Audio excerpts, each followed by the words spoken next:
So hi friends, అందరూ ఎలాగున్నారు? AP constable సంబంధించి ఒక లేటెస్ట్ అప్డేట్ అయితే వచ్చింది. సో మన హోమ్ మినిస్టర్ గారు అయితే మాత్రం చెప్పడం అయితే జరిగింది. సో ఏపీ కానిస్టేబుల్ సంబంధించి అయితే మాత్రం మనకి ఒక లేటెస్ట్ అప్డేట్, నిజంగా అది గుడ్ న్యూస్ అనే చెప్పాలి. చాలా మంది అయితే కొన్ని కోర్టు కేసెస్ వల్ల ఈ ఏపీ కానిస్టేబుల్ ఉద్యోగాలకి అయితే మాత్రం రాసి ఫస్ట్ ఫేజ్ లో కూడా క్వాలిఫై అయితే అయిపోయి చాలా వెయిట్ చేస్తున్నారు. సో వాళ్ళందరికీ కూడా ఇవాళ గుడ్ న్యూస్ ఫ్రెండ్స్.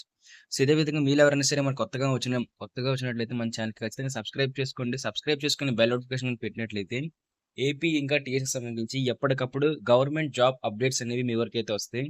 సో ఇక మన టాపిక్‌లోకి వెళ్ళిపోయినట్లయితే కానిస్టేబుల్ ఉద్యోగాలకు అభ్యర్థులకు బిగ్ అలర్ట్.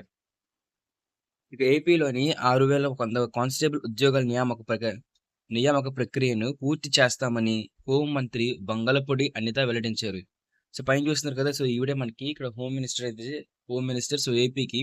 సో ఏపీలో ఉన్న వాళ్ళందరికీ కూడా ఈవిడే హోమ్ మినిస్టర్. సో దీంతో పాటు వంగలపూడి అనిత వెల్లడించారు.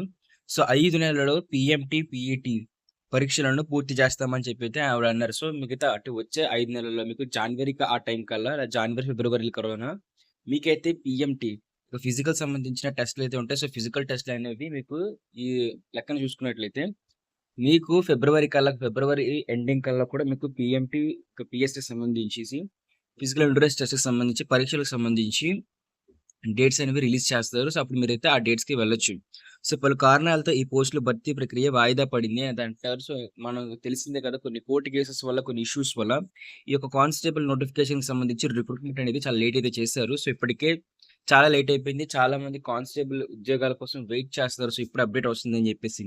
ఈ పోస్టులకు భర్తీ ప్రక్రియ వాయిదా పడింది. సో, రెండవ దశ అప్లికేషన్ ఫార్మ్ నింపడానికి భర్తీ ప్రక్రియకు సంబంధించి పూర్తి వివరాలు వెబ్‌సైట్‌లో పొందుపరుస్తామైతే అన్నారు. సో, ఏదైతే మీకు సెకండ్ స్టేజ్ ఉంటుందో, ఆ సెకండ్ స్టేజ్‌కి సంబంధించి కూడా ఎలా అప్లై చేసుకోవాలో అంతా కూడా మీకు వెబ్‌సైట్‌లో అయితే ఇస్తారు. సో, వెబ్‌సైట్‌లో ఇచ్చిన తర్వాత ఆ వెబ్‌సైట్ లింక్ కూడా మీకు డిస్క్రిప్షన్‌లో ఇస్తారు. సో, డైరెక్ట్ వెబ్‌సైట్ లింక్ అనేది.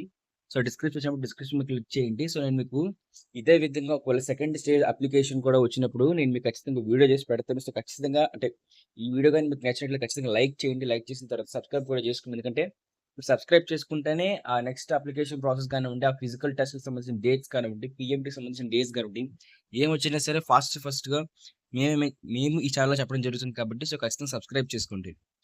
ఇక రెండవ దశలో ఉత్తీర్ణులైన వారికి మూడవ దశ ప్రధాన పరీక్ష జరుగుతుంది అని ఆమె ప్రకటించారు. సో, ఇక్కడ మీకు సెకండ్ స్టేజే కాదు. సెకండ్ స్టేజ్‌తో పాటు మీకు థర్డ్ స్టేజ్ కూడా అయితే ఉంటాయి. సో, థర్డ్ స్టేజ్ అనేది ఎగ్జామ్ అయితే పెట్టబోతున్నారు. సో, థర్డ్ స్టేజ్‌లో అయితే మీకు ఫైనల్ ఎగ్జామ్ అయితే ఉండబోతుంది. సో, సెకండ్ స్టేజ్‌లో అయితే మాత్రం మీకు ఫిజికల్ టెస్ట్‌లు అయితే అవుతాయి. సో, ఇక దాని తర్వాత థర్డ్ స్టేజ్‌లో ఎవరైతే క్వాలిఫై అవుతారో సో, వాళ్ళకి జాబ్ అయితే ఇవ్వడం జరుగుతుంది. సో, మెడికల్ స్టాండర్డ్స్ చెక్ చేసుకొని జాబ్ అయితే ఇవ్వడం జరుగుతుంది. సో, ఇది ఫ్రెండ్స్ మనకి ఏపీ కానిస్టేబుల్ సంబంధించిన లేటెస్ట్ అప్డేట్ అయితే మాత్రం. ఇంకా ఇలాంటి అప్డేట్స్ కోసం చెప్పాను కదా! ఖచ్చితంగా సబ్స్క్రైబ్ చేసుకోండి. బెల్ నోటిఫికేషన్ ఆల్‌లో పెట్టుకోండి. ఇక ఇలాంటి వీడియోస్ కావాలనుకున్నా సరే ఖచ్చితంగా లైక్ చేయండి. మీరు లైక్ గాని చేశారనుకోండి, లైక్ చేస్తే ఇలాంటి వీడియోస్ ఎక్కువ నేను చేయడానికి ట్రై చేస్తాను. సో, ఇది ఫ్రెండ్స్. Thank you. బాయ్.